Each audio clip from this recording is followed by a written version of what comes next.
Hello, everyone. My name is Alex Tremble, and this is the Executive Appeal Podcast. As you know, and as you all of you who've been with us for a long time, this show is focused specifically on helping individuals reach the executive and senior level positions. That's what I do. My speaking, my coaching, my consultant. This podcast is all focused on helping individuals rise up the leadership ranks and move into those vice president and senior vice president roles. And if you and your organization are serious about developing diverse and highly effective executive leaders, look, one, you're in the right place. But two, I encourage you to reach out. Visit me at alextremble.com or reach out to me at team@alextremble.com so we can discuss how we together can help you and your organization reach its DEI and leadership development goals. Finally, The Executive Pill is now one of the top 5% most popular shows in the world. So freaking cool. And this didn't happen by accident. It was you who made this happen. And it is you who determines the continued success of this show. So please, if you enjoyed this show, if you enjoyed this content, please do click the like button, click the share button, subscribe, and make sure you share with at least 2 friends today. Now, with no further ado, let me say today is a good day. See, today we have a wonderful individual with us, Miss Celeste Interrante.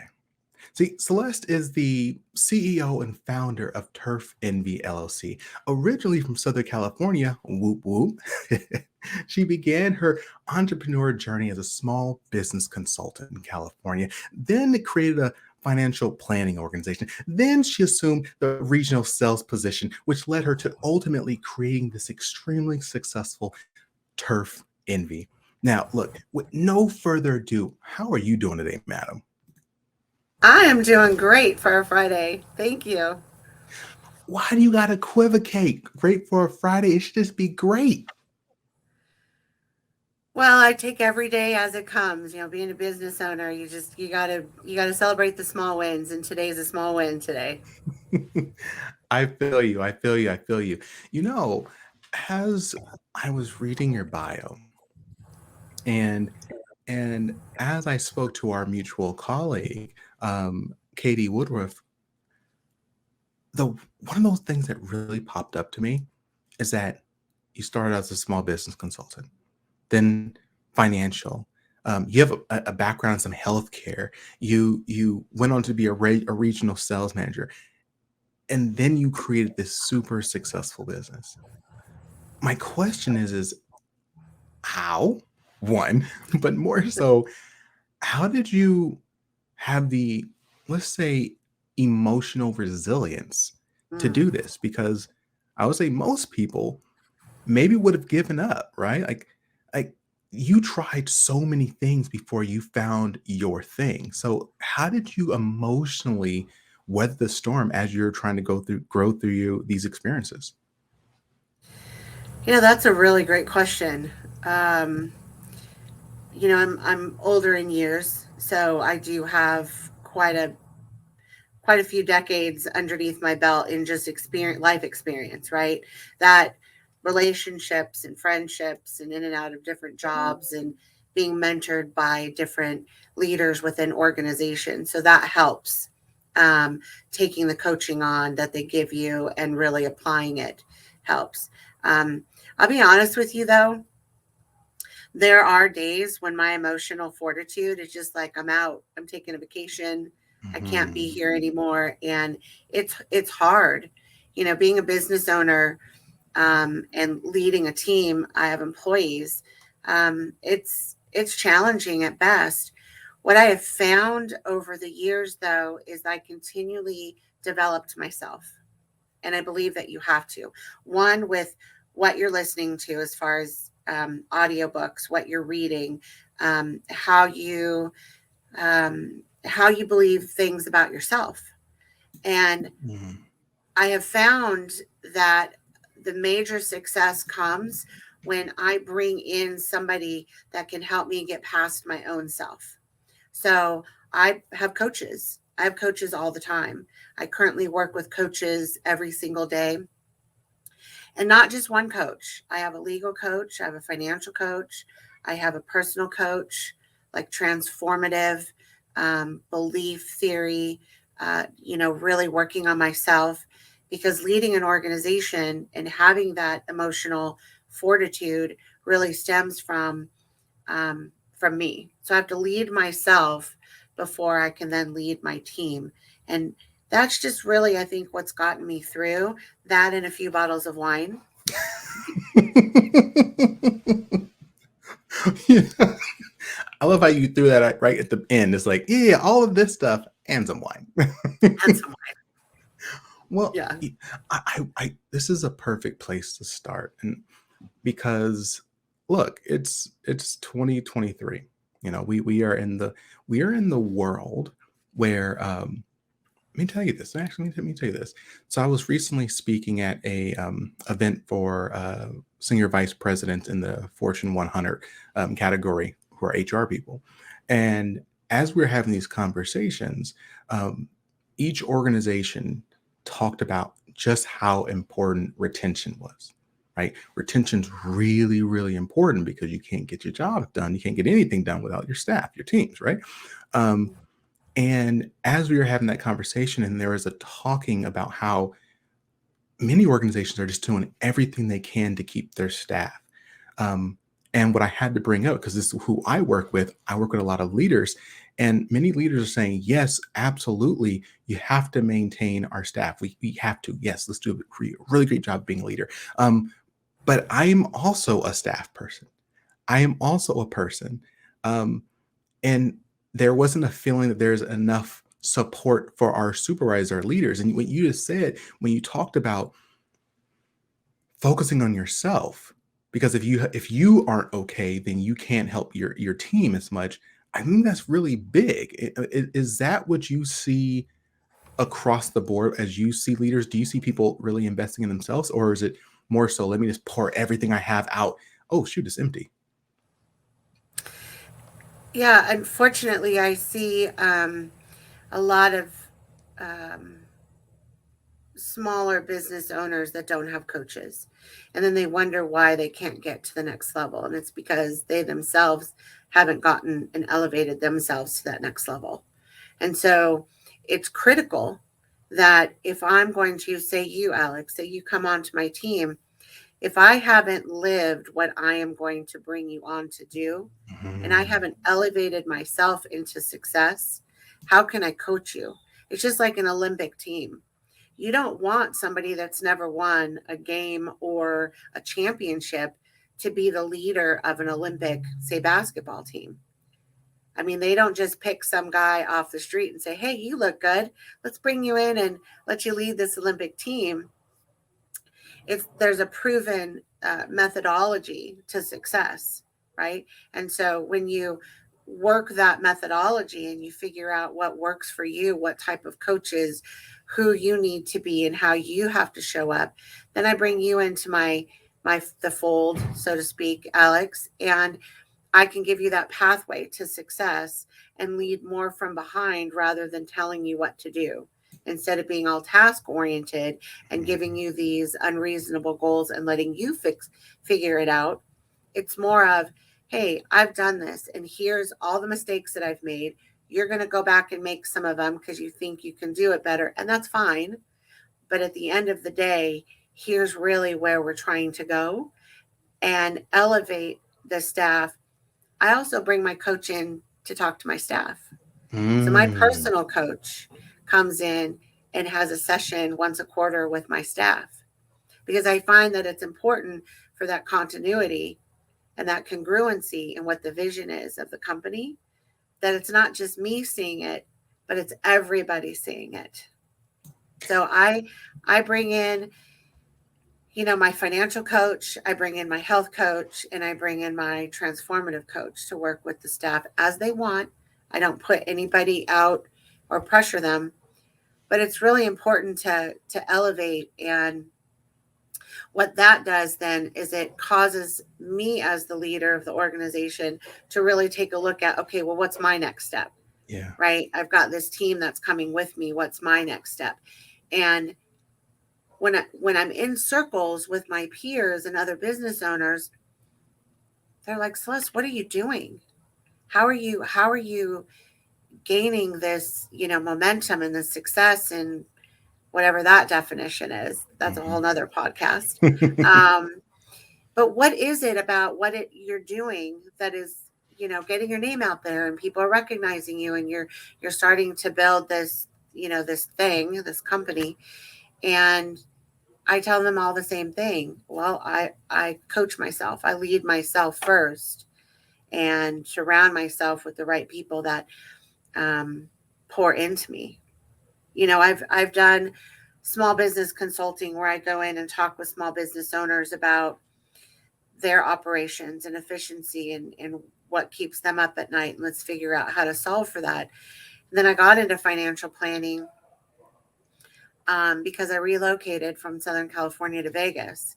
And it was just something that I could basically make some money and pay my bills.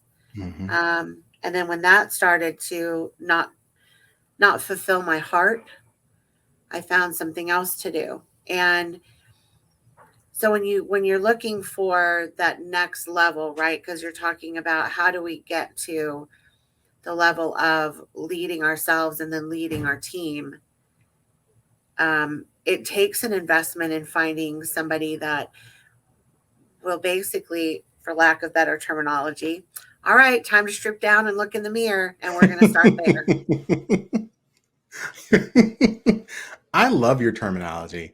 The wine, the stripping down. Let's kick some grass. I saw that one from you, and I love that one. Let's kick some grass.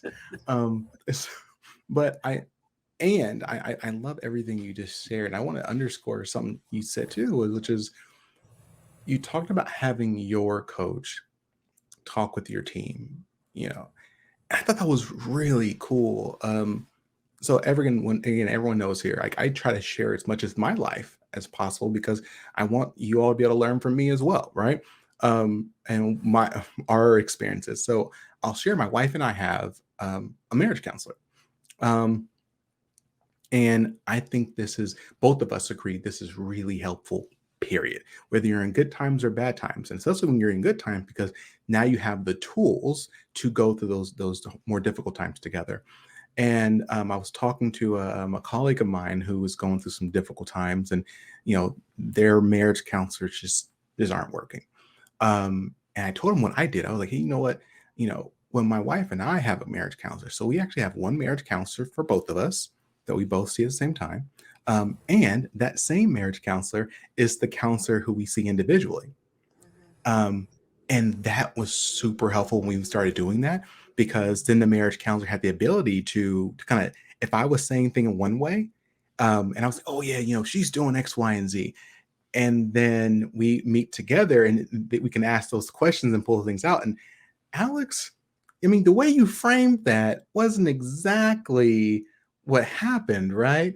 Right. Versus us having two different people having conversation with two different people. And so you made me think about that as you're talking about your own personal coach, having the opportunity to talk to your staff, and then they probably have that same information that they can come back to you and say, hey, look, they probably can't attribute it to anyone, but this is what I'm hearing from your staff, and this is how you do. How does this make you feel? How do you want to grow?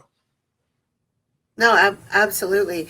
Um, I I find that there's a perspective, right? So I work with my coach. His name is Steve Bacon, and he started Belief Theory, and I've been coaching with him for a few years now. And he knows me intimately. We're friends. We've been friends for a long time. Um, and he came out to Vegas a couple of weeks ago, and we started this infusion of what I see as the vision for the company, what I'm working on, and infusing that into a conversation with my staff, my leaders, right? Not everybody, but my leaders. And he was able to formulate that conversation to its highest efficacy because he knows me and what I've gone through to get where I'm at, and then where we're going next, and then where we're going after that. And that has completely changed the culture of the Mm. organization here, to where when we're pinching pennies, the staff's not worried about are they going to get paid. They know they're going to get paid. Yeah. To when we're riding high on the hog, it's the the emotional roller coaster doesn't really happen much here. We're Yeah. we're at this level because we're all on the same trajectory, right? So in a lot of organizations with leaders and CEOs and even managers, when things are good, everybody's high. When things are bad, it's bad. Yeah. And so you've got this perpetual roller coaster happening. And I really want to be the leader of this organization that keeps things on an even keel. Now, Hmm. do I have sessions where I need to shut my light off, turn on Netflix, and sit and have, you know, quiet time? Yes. Do I take multiple vacations a year? Yes. Um, because the difference in the pressure, right? The difference in the pressure between my staff and myself is night and day Hmm. because I bear the brunt of the entire organization, all the financials, all of the credit, all of the operations ultimately ends with me. So that time to recharge is definitely necessary so that I can stay a lot more even. Hmm. And if I'm having a bad day, I come into the office and I say, guys, good morning. It's always people first, always people first. Um, Greet everybody before I even open my laptop. I go around, I grab coffee and I go around, I talk to everybody and make sure that everybody's good, that they know that they can talk to me. Um, and now I just forgot where I was going. But we all know that they feel good, or not necessarily feel good, right? You're Right. checking to see how they're feeling, and Right. they know that you care. Yes. Oh, I remember. And so then if I've had um, like a rough night of sleeping, so I'm in my 50s, so you know what that means physically with women. Um, I'll just say, "Hey guys, I'm tired today, or I'm having a rough day," and Hmm. they know that I might need a little extra support. Yeah. And so we're constantly shifting that support back and forth. So most of the time, I'm there for them, but there are times when they are there for me. Yeah. And lunch will be brought in, or I'll get a donut, or something like that. So it's really, I think, when you start to lead people, leadership, I feel, is congruent with influence. Yeah. Yeah. And not influence in how can I make somebody do something that I want them to do, but influence as people thinking about caring about other people. Yeah. How I'm going to ask the audience real quick. I'm going to break the fourth wall.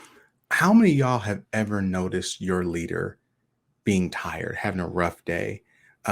If you ever notice someone having a rough day, your leader, what did you do? Did you go buy them lunch? Did you take them out? Did you express some sort of emotion for them? Like I love to hear. We love to hear your thoughts in the comments. Um, and I'd like to then ask you. You touched on something I thought was really interesting. You said the level. You didn't use these words. You used better words. But the level of stress that they have versus yours, just in regards to the business, is night and day. Um, I was speaking to one of my other guests a few weeks ago. I can't remember where he was from, but in his organization, um, he was the number two for a number of years, and finally he became the number one. He is the president of this organization now, and I didn't get to ask it during the episode, but I said, "Hey, man, like one more question, real quick." And he said, "Yeah, sure." I was like, what is the biggest change from being the number two to the number one? Because you was basically doing the job. And he Mhm. said, "The buck stops with me." He said that's a huge. There is no one I can say, well, let's see what the boss says. Like it is you. You are responsible. How does that feel? Crow does not taste good when you have to eat it. So I'll just tell you that much. For me, I take a little, this is what coaching has done, right? Is helps you take a different perspective to it. I have brand pillars. Like, so every company should have these brand pillars that we stand upon, right? What is our company about? When somebody talks about your company, what are you known for? right? And so for us, it's service beyond expectation, it's accountability, transparency, and integrity. So those Mhm. that's our four-legged table. So when there's a decision that has to stop with me, whether it's customer related or employee related, I revert back to those brand pillars. And that's my guide. Okay, when I set up this company, what what was I thinking about when I talked about service beyond expectation? And so I go through each one of those and I make sure that whatever decision that I create falls within that those four brand pillars. Because the last thing that I want to do is be inauthentic. I say, Mhm. well, this is what we stand for, but I'm going to do this.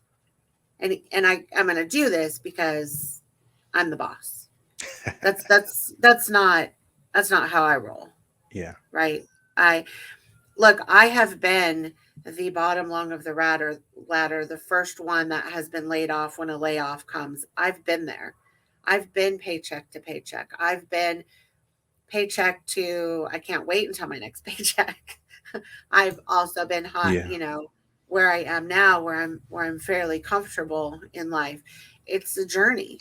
And so I understand everybody's position, and how that impacts, who we are as an organization. I'll give you an example. So in January, I hired, a warehouse assistant and driver. Great human being, gives 110% every day. And he had an accident at home about a month ago. In my HR company, I have a PEO, and they said, well, we could just terminate him. And I said, well, I'm more worried about the fact I haven't heard from him. Terminations are easy, people are not. Like replacing people Mm. of that caliber, it's more of an effort and a headache for me than it is to try to figure out, one, is he okay? Yeah. And two, does he want to come back? So when we finally got a hold of him, he explained to me what had happened. And I said, look, your place here is here. Like we're not going anywhere. And he said, I thought you guys would have just let me go.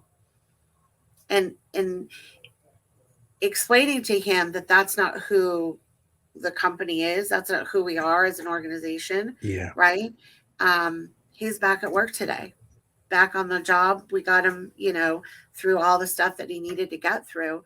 But it was more important for me to keep that keep that family here, right? Because it's not just about employees and paychecks. It's about, they have children. All my staff have kids. They're all, feeding their families and paying their car notes and little league and soccer practice. So it's not just about, okay, I could replace you. Really, I can't. I mean, if I had to, I could. So my retention is, I'm adding to my organization because we're growing, not because I have to replace people that are leaving. Hmm. Hmm. What I love your leadership philosophy. I do, and I love your pillars. My question is how do you look? Here's the reality. You are a nice person and you know about your staff. You care about your staff. You just articulated how you want to make sure you look out for them. How do you balance that with sometimes tough business decisions that have to take place? Now you're in a situation where you don't let no one off because you know dollars and cents, but like there are times when there's a business decision that's not going to be in the favor of, right? And how do you square the two? I've made those decisions. So early on in our business, we had, a large customer that pulled out suddenly, and we had 12 employees in two locations, and I had to let six people go, like overnight. And it's never easy. Um, it's never something that I want to do, but you have to outweigh, like as an owner, you have to outweigh the dollars and cents, and it has to make sense for people, right? I know, I think what's different for me is I know what I'm capable of, and I know what I'm capable of about creating the necessary revenue here in Mm, order to sustain what we have, right? So yeah. the sustainability is here. Like we've got enough business to keep the lights on, pay the rent, pay the employees, and just kind of lather, rinse, and repeat. What I'm now able to work on is the growth aspect. How do we start developing our, bigger goals and get to higher revenue dollars? Um, and so it's walking that fine line. Now I'm going to say I'm not perfect. I had a scare about three weeks ago where I was like, all right, we're just going to have to let a couple people go. And then, I call my coach. Back in the day, people used to go see their preacher. Um, I call my coach, and we talked through it, and we talked about the possibility and what it is that we can create. And I got back into creation mode and possibility, and it turned around within 3 days, literally 3 days. And now that thought that I had is in the past. It doesn't even exist for me anymore. I love the concept of creation, right? Mhm. I think there's how often do we end up in situations where things are difficult, are hard, are painful, and you have a choice. We have a choice. Do we clam up? Do we defend? Do we back up and try to protect what we have? Or do we say, okay, well, we need some more dollars. How do we go find some more? How do we do something more creative, more innovative? How do we partner? I is that your is has that been like drilled into your head now, or is that like you have to consistently go back to the well, to the coach, to keep making sure you're staying focused? It's probably a combination of both. As you're asking that, what came to mind for me was growing up, my dad was an entrepreneur, right? So he started out selling cars when I was, I think, 4 or 5, quickly became the general manager, so rose up through leadership. My dad had a kind of a personality stature that people wanted to be around him. Like they loved to, I think that's kind of maybe where I get it from, my dad. But he became a successful developer in Colorado. And before he passed, he had some really big projects that he worked on out there. And he always would tell me, he had a special nickname for me, and he would say, winners never quit and quitters never win. And Mm, I just remember, it it's such a profound statement when you think about, um, it doesn't necessarily mean you go all out, hit the floor at the end of the day. They used to say you work eight to faint. I don't work eight to faint anymore. I'm too old for that stuff. I need some sleep. Um, so it doesn't mean that you quit on the day. It just means you don't quit on yourself. And so as an mm, entrepreneur, you have to figure out, even if you're a C level or an upper management, because I've been all those, what you have to figure out is how do you solve the bigger problem? If you need to create revenue for an organization, which that's what every organization lives on, is money coming in, mhm. um, then you have to start solving problems. And you start solving problems by figuring out other revenue sources. So we've got four revenue sources that are coming in to the business, and we're developing a fifth one. And so we're really trying to figure out how do we manage all of that, and what does that look like as far as the growth trajectory for Turf Envy. So when you're really trying to drill down into um, this whole concept about leading an organization and being in an executive level position, the challenge is going to be, how do you how do you make it every day so that you hit your goals? Excuse me. What I tend to do is, and I just learned this at a conference, is I work a 90-day year. And I've taken that challenge on. So my years are 90 days long. So if you look at your year in every 90-day cycle, every 90-day cycle gives you the opportunity to pivot and make a different direction if you're not hitting the goals to get you to the end game. Mhm. So let's just say if I wanted to make 10 million this year, I know that there's 4 90-day years in the year. Divide that, that's 2.5 million. So I'd have to do 2.5 million in my first 90-day year.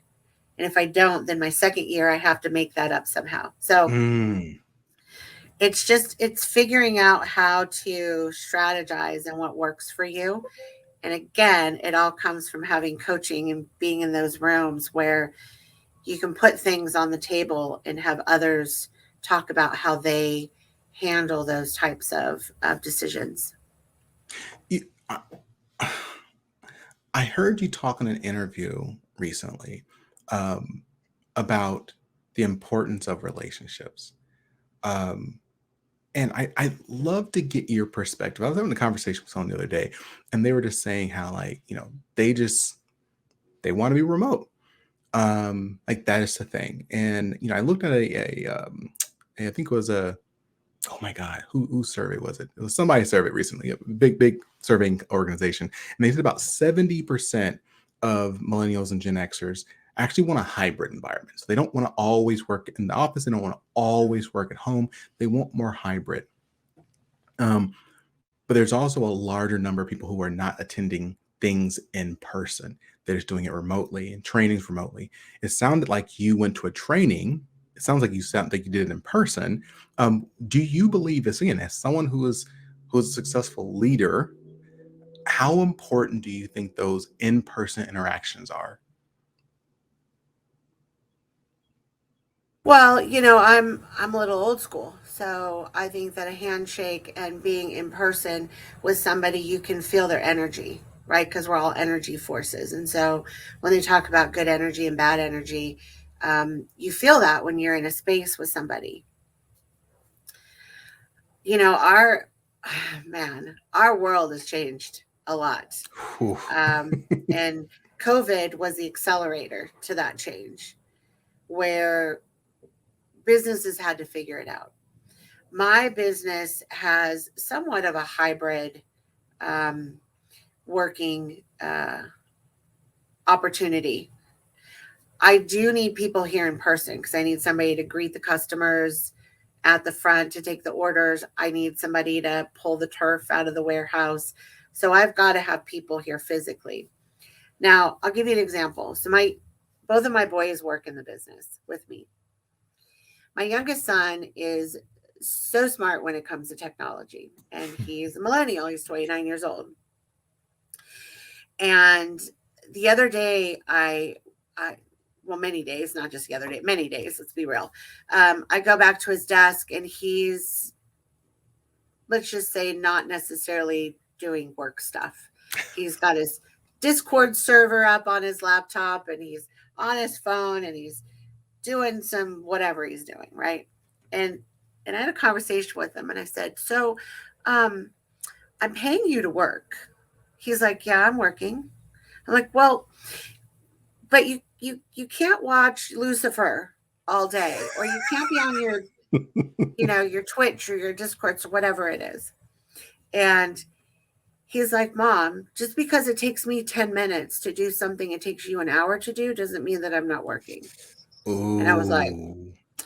"Noted. Okay. So I will just come to you when the work's not done." Right. And he was like, "Fair." So I think that's where my generation is has a huge learning curve to understand that millennials growing up with all this technology that is so amazing, that they're going to work smarter, not harder, use the tools that they have that they're already using, to chat with their friends or to, there's so much technology out there, it just blows Mhm. your mind. I feel that companies that can have a hybrid environment need to be able to offer that. And that keeps good talent, because at the end of the day, we just need the work done. That's all we need. I I'm 100% with you. I am highly in favor of the hybrid environment. I'm highly in favor on on looking grading staff on performance versus just time. Like you said, if I can get if you ask me to get something done, you give me 8 hours and I get it done in an hour, then it's done. Right. Um, I do have a question though. So, like, hypothetically, you say you give someone 8 hours to do something and they can get it done in an hour, and then they go about their merry way. Isn't there the idea like of, well, now you can use 7 hours to do something else, to improve something, to develop something, to innovate on something else. Do you feel like there's a loss on that side? So there's two parts to that, in my opinion. One, I feel like people are paid for performing a job, right? We give job descriptions. You have responsibilities. These are the things you're responsible for. If I put you on salary, I expect 40 hours a week from you. But if you can get the work done in 22, the discussion is, well, then should I pay you for 22 hours? No, I don't. I don't believe in that. I think you're paying for the skill set because somebody has found a better way, a faster way to be more effective and proficient. Mm, The second thing is, I think that I think of as like if I were to say to my son, okay, well, since it takes you X amount of time to do this task, I'm going to give you 5 more tasks. So now I have to consider I'm paying him a wage for this role. Do I mm, develop a new role and pay him more because now yeah. he's taking on more responsibility? Do I expect him to do more work with the same pay? I mean, there's that wonderful TikToker that does the whole toodaloo, and she talks about. Have you seen her? I love her. Mm-mm. She's got a shout out, um, and she talks about employers putting these expectations on their team players that are productive and that are meeting goals, but maybe not putting in a full 40 hours. I have my web designer helped redesign my website, and he was over in the Mediterranean. Mm-hmm. So Mm-hmm. he's working remotely around the world, but he still gets all the work done, and he gets it done before deadlines. So the shift to a hybrid environment comes at a great level of trust. But I feel like if there's clarity in the expectation and the job description and what you need, and flexibility on the employee's part to say, if you do need me to come in the office, come into the office. Mm-hmm. Um, as an employer, you risk losing somebody, or gaining somebody that's loyal to the brand. So I think that's my perspective on it. I really really appreciate that, and I know we're about to we got to start wrapping up because I think you said you got to jump on the phone with Biden over some big contract on the maybe the White House grounds. I you made me think of something as you were saying that a very bad saying that I learned early in my career, well not early enough. Um, it was, if you want to get something done, give it to a busy person. um, Basically it's the person you trust, the person who's successful, keeps getting things done, that people put more and more stuff on because they trust them to get it done. And as you're saying, now you're not compensating that person for all the extra work they're doing just because they're doing a good job. And at some point, you'll learn, like I did at some point, I'm just being honest with everybody. I stopped raising my hand because they just kept putting more and more and more work on me. And I was not being compensated, or even I don't think always appreciated for the additional work that I was doing. It was just an expectation. Yep. Um, so I just wanted to, you made me think about that. So thank you so much for sharing that. I want to just open the floor to you. Is there anything you'd like to share, thoughts, ideas, anything as we begin to wrap up? I think there's more to that conversation that you just I was that person too. They always say, if you want something done, give it to a busy person.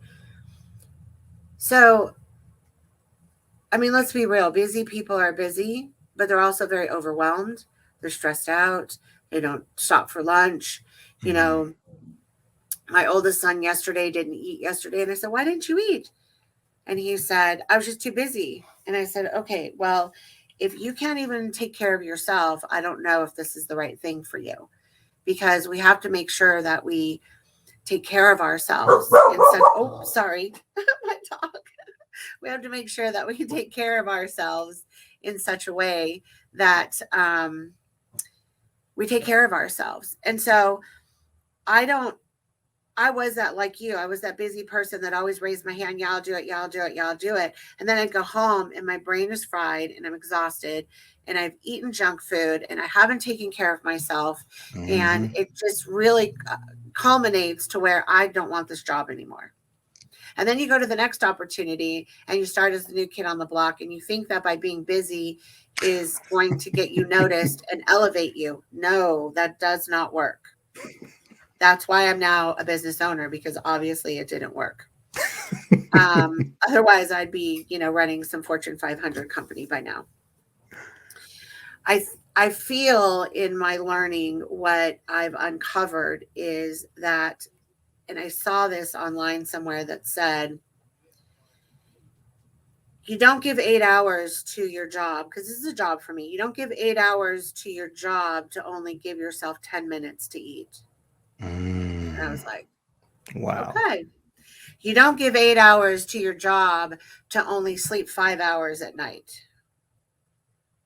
Right. So we start Mhm. looking at these little habits of the busy person. Yeah. I also saw something about, and this, speaks to mental health, which is a whole nother podcast.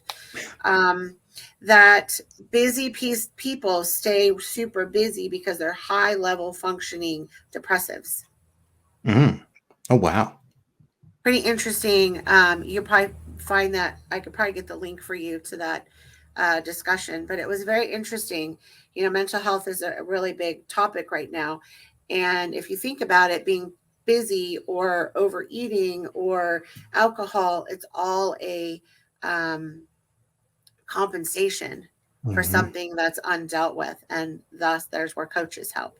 So I used to give 16 hours a day to building this business. I go home. There are days that I stay longer because there are things that have to get done, but I put in a 9 hour day. I rotate my Saturdays with the staff. Like, I show up just like everybody else does. There are days that I don't come in till 9 o'clock in the morning. Like, it's not the do all end all make or break kind of situation, whether you're in Mhm. a traditional employee role, you're a leadership role, or you're the owner of the company. There's no way in this life that CEOs making millions of dollars a year are putting in 12 to 17 hours a day. They're just not doing it. They're off on their yachts for months at a time working remotely, Mm. Working right? remotely. Remotely. We have these things called cell phones and iPads and, internet across the country or across the world. So um, I think that the whole adage of you want something done, give it to a busy person should be thrown out the window with the bathwater. Instead of throwing the baby out, throw that out. Um, and we should replace it with, if you want something done, give it to somebody focused and organized. Mm. Mm. I Mm. think those are the skills to get something done, is focused and organized. And if I can add, has the bandwidth. Yes. Yeah. Yeah. Every, So don't take ev- on more than you can chew, literally. Like, don't fill your mouth so much with food that it's spilling out, and don't do the same for, you know, your your life, your work life. You only get one chance at this thing. One. There's no rehearsals, there's no dress rehearsals, there's, like, this is the ride we're on. yeah. And we've got to learn how to appreciate that and live in such a way that we stay happy and healthy and really enjoy it. And that's kind of the motto that I live in. With that, everyone, goodness gracious. This was an exciting podcast. Thank you so much for this. I had fun. It was good. I told you it was going to have fun. We all Yes. laughs. You did not disappoint. Everyone, if you took one thing from this podcast, our time together, I want to hear it. Put it in the chat. Put it in the comments. Make sure we hear and see what you're talking. I love to know what you got from this. I got so much from this. One of those is get a coach, because that was like an ongoing theme. So please make sure you get a coach. And you know who should get to coach you? This guy. Visit alextremble.com. Everyone, you know where I'm going with this. If you found anything of value in today's conversation, don't just look back, reach back. Bring someone else to the conversation. Bring this content to them. Make sure you share, like, subscribe. Make sure that this show continues to get out to more and more people, because if it meant something to you, I promise you it'll mean something to someone else. As always, I encourage all of you, make sure you know what it is. Stay strong, stay positive, and definitely stay moving. See ya.